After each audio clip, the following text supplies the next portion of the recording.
السلام علیکم دوستو، شاہ فیصل کے کس جملے نے ماہر سرجن کو مسلمان کر دیا؟ یہ ویڈیو کو اینڈ تک دیکھیے گا، جذبہ ایمانی اجاگر ہوگا، آپ کا ایمان تازہ ہو جائے گا۔ قرآن مجید کی بات کی جائے تو ہر دور میں انسان کی رہنمائی کا سورس رہا ہے۔ تاریخ گواہ ہے، جب بھی کسی غیر مسلم نے اس میں غلطیاں نکالنے کی کوشش کی، اس کی سچائی علم و حکمت سے متاثر ہو کر اسلام قبول کرنے پہ آمادہ ہو گئے۔ یہ واحد کلام ہے جو لوگوں کے دل اور زندگیاں بدل دیتا ہے۔ ایسا ہی ایک واقعہ آپ کے ساتھ شیئر کرنا چاہتا ہوں۔ ایک مشہور فرانسیسی سرجن تھا، اس کا نام تھا موریس بکائل، جو دنیا کے نامور ترین شخصیات کے معالج بھی تھے۔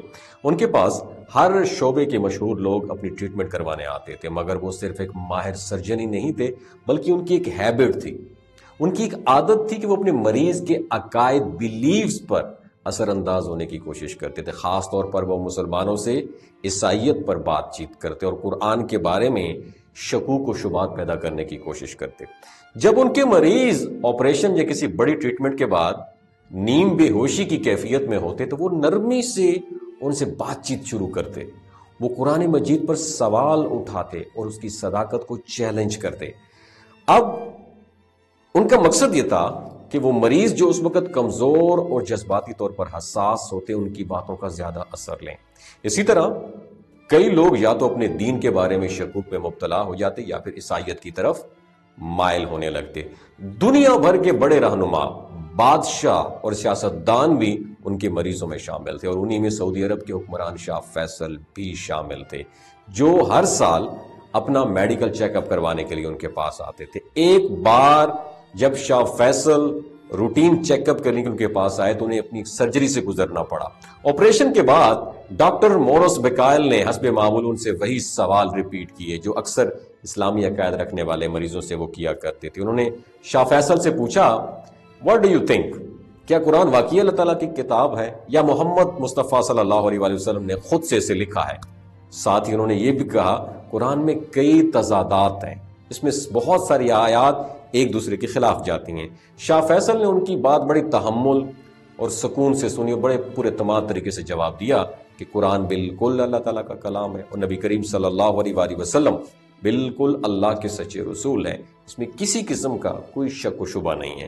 ڈاکٹر مورس بکائے کو اندازہ نہیں تھا کہ کوئی اتنے یقین کے ساتھ جواب دے گا۔ وہ مزید بات کرنا چاہتا تھا، اس لیے اس نے کہا، "لیکن قرآن میں کئی تضادات ہیں، مختلف آیات ایک دوسرے کے خلاف نظر آتی ہیں۔" یہ سن کر شاہ فیصل نے ایک سوال کیا، "کیا تم نے کبھی قرآن کو عربی زبان میں پڑھا ہے؟"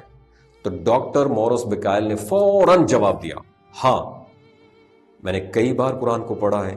شاہ فیصل نے پھر سوال کیا، "کیا تم نے عربی زبان میں قرآن کو پڑھا ہے یا صرف اس کا ٹرانسلیشن پڑھا ہے؟"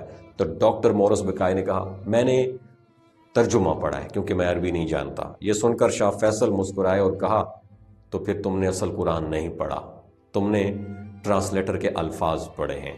ٹرانسلیٹرز اپنی سوچ اور فہم کے مطابق ٹرانسلیشن کرتا ہے، جو کبھی مکمل درست ہو سکتا ہے، سم ٹائم نہیں۔ اگر تمہیں ریئلٹی جاننی ہے تو قرآن کو عربی میں پڑھو۔" یہ وہ لمحہ تھا ناظرین جس نے ڈاکٹر مورس بکائے کو چونکا دیا۔ انہوں نے کچھ اس زاویے سے، اس اینگل سے کبھی سوچا ہی نہیں تھا، آؤٹ آف دا باکس سوچنے کا موقع ہی نہیں ملا۔ ان کے لیے یہ نئی بات نہیں تھی۔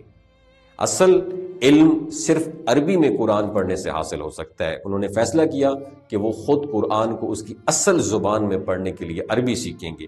وہ پیرس کی ایک یونیورسٹی گئے اور وہاں ایک عربی پروفیسر سے روزانہ 1 گھنٹہ کلاس لینے لگے۔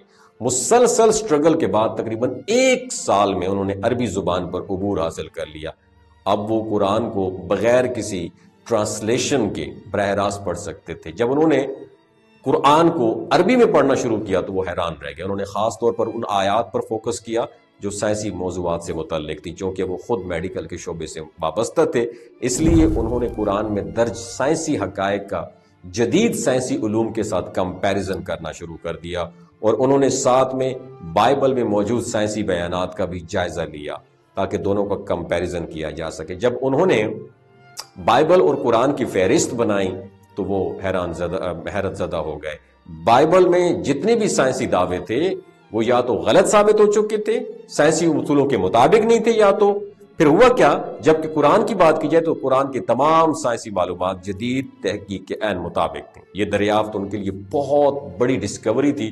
جو کبھی قرآن پر شکوک پیدا کرنے کی کوشش کرتے تھے اب خود اس کی حقانیت سے قائل ہو چکے تھے. بالآخر 1976 میں انہوں نے ایک تحقیقی مقالہ لکھا اور بعد میں ایک مشہور کتاب تحریر کی. اس کا نام تھا the Bible, the Quran and science, جو دنیا بھر میں مشہور ہوئی. ان کی اس تحقیق نے بے شمار لوگوں کو اسلام کے بارے میں سوچنے پر مجبور کیا.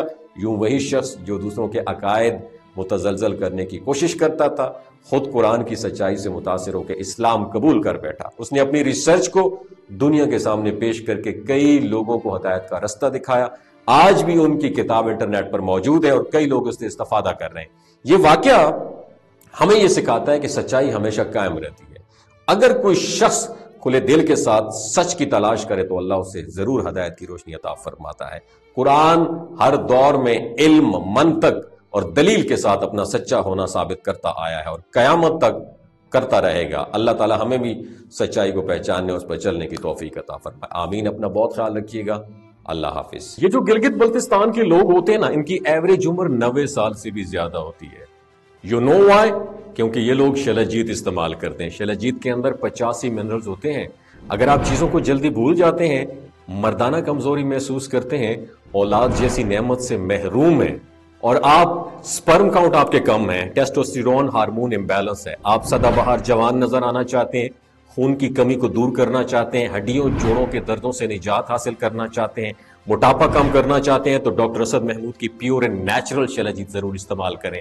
ایک بات آپ نے دماغ کی کھڑکیوں کو کھول کے اپنی سننی ہے، ہمیشہ آرگینک اور قدرتی چیزوں کا استعمال کریں. کیمیکل والے فوڈ سپلیمنٹ خدا رہا استعمال نہیں کرنے. اگر آپ ڈاکٹر اسد محمود کی پیور اینڈ نیچرل شلجیت کو آرڈر کرنا چاہتے ہیں، نیچے دیے گئے نمبر پر واٹس ایپ کریں. 3 باتوں کا خیال رکھنا ہے: ہائی بلڈ پریشر میں مبتلا افراد، خواتین جو پریگننٹ ہیں، اور 15 سے 20 سال کی جو نوجوان نسل ہے جو غیر شادی شدہ ہیں، اپنے سیکشول پاور کو بوسٹ کرنے کے لیے استعمال کرنا چاہتے ہیں تو ڈاکٹر کی ایڈوائس کے بغیر استعمال نہ کریں. باقی سارے لوگ بے دھڑک گرمی اور سردیوں میں استعمال کر سکتے ہیں. اپنا بہت خیال رکھیے گا. اللہ حافظ.